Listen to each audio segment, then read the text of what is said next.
L'appel à participer à cette manifestation pour les lesbiennes, gays, bisexuelles et transgenres a été lancé sur les réseaux sociaux avec pour slogan « Marchons pour nos rêves, pour la diversité, pour une Cuba diverse ».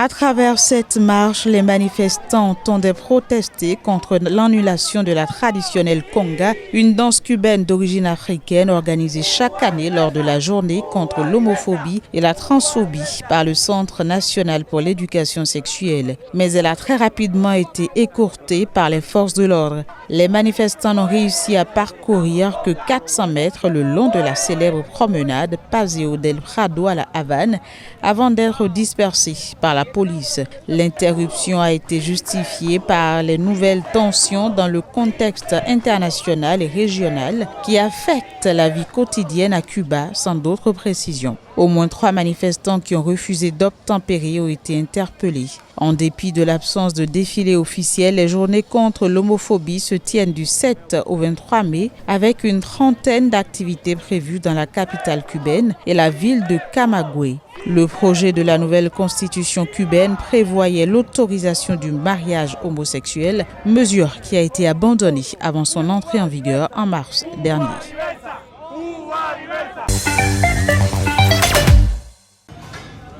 Kabouli Pulao, manto, on ne sert ici que des plats afghans. Hadji Yacoub s'est installé dans ce quartier populaire d'Istanbul il y a 2 ans. Il ne parle toujours pas turc, mais le filon qu'il avait flairé est le bon. Il nourrit les Afghans, de plus en plus nombreux, qui s'installent dans la mégalopole turque. Plus de 60% de nos clients sont des Afghans qui vivent ici. Le reste, je dirais que c'est à 30% des Arabes et des Iraniens. Et enfin, des Turcs. Les Afghans qui ont de l'argent à investir s'installent désormais en Turquie pour fuir l'insécurité qui ravage leur pays. Et depuis l'an dernier, l'État turc a bradé sa nationalité. Il fallait auparavant $1 million. Désormais, acheter un appartement à $250 000 apporte, en prime, le passeport turc.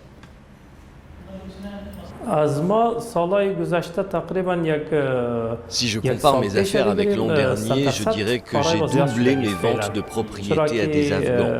Parce que les gens achètent des appartements aussi pour avoir la nationalité. Et cette nationalité intéresse beaucoup les Afghans.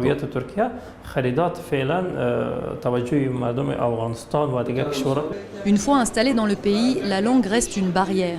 Mais tous les businessmen afghans le disent, leur argent est plus en sécurité ici que chez eux, où ils craignent les enlèvements contre rançon, fréquents pour les hommes d'affaires. Dans ce pays, tout ce à quoi un Turc a le droit, un non-Turc y a droit lui aussi. Et si vous avez en plus du talent et de l'argent à investir dans une affaire, alors on vous facilite tout. Résultat, parmi les milliers de boutiques du mythique Grand Bazar d'Istanbul, 42 sont désormais gérées par des Afghans, comme Hadi qui grave des bagues ottomanes depuis 8 ans. J'ai prévu d'agrandir mon business à court terme. J'aimerais aussi pouvoir enseigner mon savoir-faire et mon art à des Turcs ici. Le nombre d'Afghans installés en Turquie n'est pas connu, mais les associations l'estiment à environ 150 000 personnes, en perpétuelle augmentation. Une foule d'électeurs patientait ce lundi matin à l'extérieur des bureaux de vote avant même leur ouverture pour pouvoir participer aux élections de mi-mandat, grâce auxquelles le président Rodrigo Duterte espère renforcer son pouvoir et ainsi concrétiser son projet de rétablir la peine de mort dans le pays. Au total, 61 millions de Philippiens sont appelés aux urnes pour ces élections. Plus de 18 000 postes sont en jeu, dont la moitié des sièges de la Chambre haute du Sénat qui a servi de rempart contre certaines des politiques les plus controversées du président Rodrigo Duterte. Je suis pour l'administration, mais j'ai aussi voté pour quelques-uns de l'opposition pour qu'ils puissent vérifier et créer un équilibre. J'espère que dans ces élections, les dirigeants changeront la manière dont ils s'occupent du système de paix et de sécurité. C'est très important de voter parce que c'est pour la plus jeune génération qui votera bientôt aussi à son tour, comme mes enfants. J'espère qu'ils feront pareil. Aujourd'hui, nous allons voter pour nos dirigeants et espérer que ça aidera à en finir avec la corruption. Les résultats des élections locales devraient être connus quelques heures après la fermeture des bureaux de vote à 18h heure locale et 10h GMT. Les noms des nouveaux sénateurs et députés seront probablement annoncés en fin de semaine.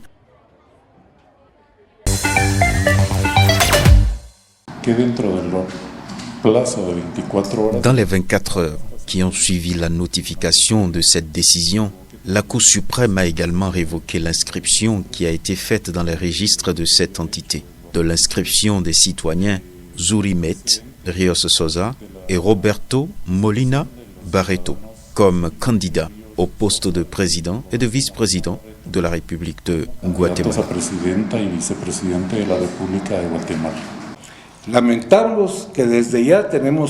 Nous regrettons de devoir désormais qualifier, si ce n'est pas modifier, ce procédé électoral comme complètement frauduleux.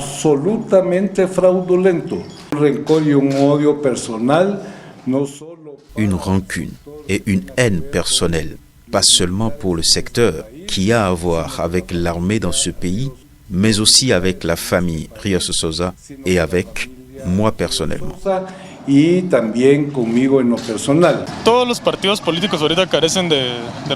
Tous les partis politiques manquent de propositions écrites. Tout est dit, tout est passionnant. Il n'y a rien de technique. Ça ne fait aucune différence qu'elle y soit.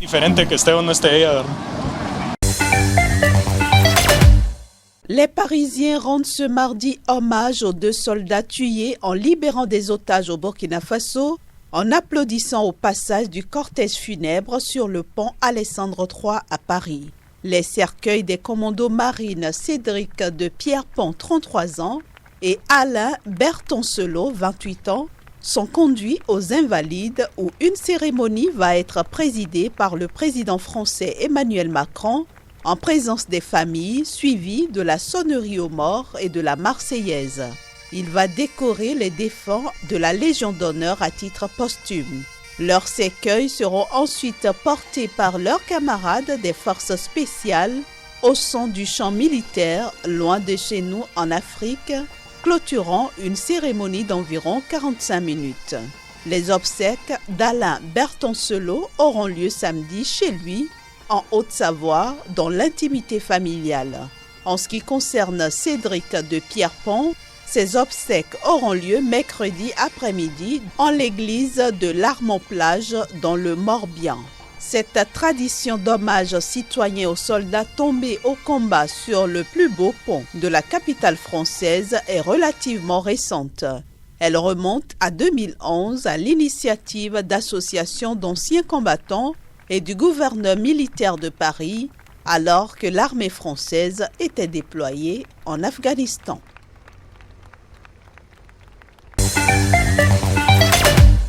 Le pouvoir tente de bâillonner par la force le Parlement, qui est la seule instance légitime du Venezuela, reconnue par le reste du monde, a déclaré ce mardi lors d'une conférence de presse Juan Guaidó, qui préside l'Assemblée nationale. Il a également annoncé une nouvelle séance pour ce mercredi. À l'aube, des effectifs de la police, de la garde nationale bolivarienne, un corps militarisé et des services de renseignement ont été déployés autour du palais fédéral et en ont interdit l'accès toute la journée aux députés, aux journalistes protestant la présence d'engins explosifs pour les tenir à l'écart. Les parlementaires devaient débattre ce mardi des poursuites contre leur père, accusé par la justice d'avoir activement soutenu le soulèvement manqué du 30 avril auquel avait appelé Juan Guaidó. Toujours ce mardi, l'Assemblée constituante, qui fait partie du camp Maduro, a levé l'immunité de 5 nouveaux députés d'opposition. Il y a désormais 14 parlementaires qui doivent être traduits en justice pour trahison à la patrie. Ils sont accusés d'avoir soutenu l'appel au soulèvement militaire porté par Juan Guaidó en vain le 30 avril. Parmi les 14 députés poursuivis, Edgar Zambrano, le vice-président de l'Assemblée nationale, a été arrêté la semaine dernière et transféré dans une prison militaire. Dans une réunion du Conseil de sécurité des Nations Unies, les États-Unis ont réclamé des mesures concrètes face à la répression grandissante du Parlement.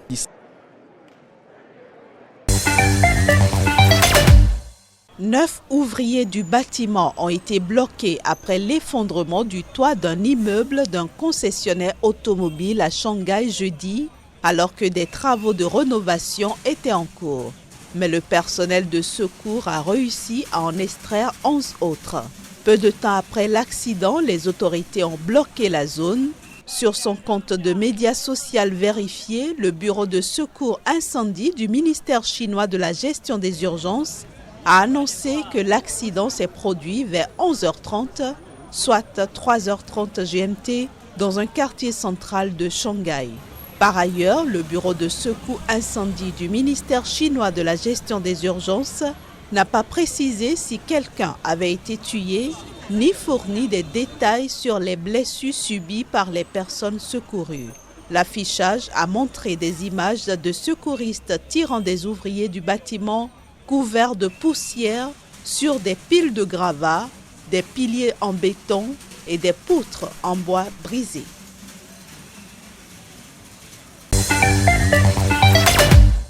Les Américains qui travaillent méritent mieux que ça et je sais que c'est possible car je l'ai fait ici dans la plus grande et la plus dure ville d'Amérique, a déclaré celui qui dirige New York depuis janvier 2014. Interviewé aux côtés de sa femme après avoir posté une vidéo annonçant sa candidature, il a mis en avant plusieurs programmes instaurés sous son mandat dans la capitale financière américaine, la maternelle gratuite pour tous, une couverture santé gratuite pour ceux qui n'en ont pas ou encore le programme de soutien aux malades mentaux piloté par sa femme. Nous rendons l'argent aux gens qui travaillent et je le dis crûment, il y a beaucoup d'argent dans ce monde et il y a beaucoup d'argent dans ce pays. Il est juste entre les mauvaises mains. Face à cet adversaire qu'il connaît bien, venu de sa ville natale, Donald Trump a décoché rapidement une première flèche.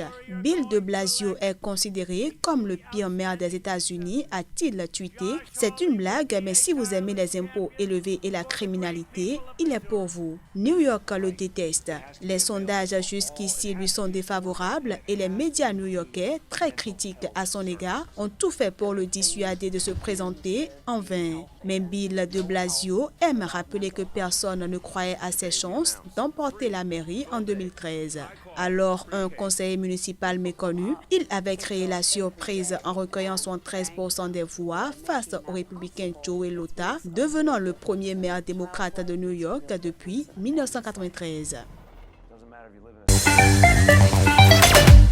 Des prisonniers indonésiens ont pris la fuite ce jeudi pour s'être rendus coupables de stupéfiants dans la province du Sumatra du Nord après avoir déclenché un incendie en réponse à des plaintes concernant le traitement réservé à un autre prisonnier. Des centaines de détenus se sont échappés dans un premier temps du centre de détention, mais la plupart ont été rapidement repris. Au moins 100 autres sont toujours en fuite. Ils étaient en colère et ont brûlé les motos des gardiens de prison, a déclaré Solden, un habitant de la région. Ils doivent se rendre et purger le reste de leur peine. S'enfuir ne résoudra pas le problème, cela ne fera que créer plus de problèmes, a déclaré le chef de la police de Sumatra du Nord, Agus Andrianto. Le jailbreak de ce jeudi intervient après que plus de 100 détenus se soient échappés samedi dernier d'une autre prison de Sumatra à la suite d'une émeute qui a éclaté après que les gardes aient battu plusieurs détenus qui avaient été arrêtés avec de la méthamphétamine. Certains prisonniers ont été repris, mais des dizaines sont toujours en fuite, ont annoncé les autorités. Les jailbreaks ne sont pas rares en Indonésie où les détenus sont souvent détenus dans des conditions de surpeuplement et insalubres.